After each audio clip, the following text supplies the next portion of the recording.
கட்சியை பொறுத்த மட்டில் எங்கள் கட்சியில் தலைவர்கள் தலித்துகளாக இருந்திருக்கிறார்கள். அதே திராவிட முன்னேற்ற கழகத்தில் கேட்க வேண்டியதான நான் கேட்கிறேன்.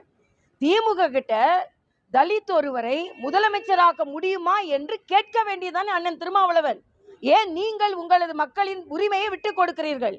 நீங்க பிரதமரை பற்றி பேசுவதற்கு முன்னால் ஒரு பட்டியலின சகோதரர் தமிழகத்தின் முதலமைச்சராக இந்தி கூட்டணியில் வர முடியுமா? ஏன் வருவதற்கு நீங்கள் ஏன் ஒரு உரிமை போராட்டத்தை நடத்தக்கூடாது?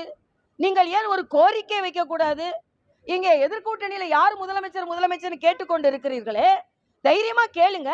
இந்தி கூட்டணியில தமிழ்நாட்டில் ஒரு பட்டியலின சகோதரர் தான் சமூக நீதி பற்றி பேசிக் கொண்டிருக்கிறீர்கள் அல்லவா?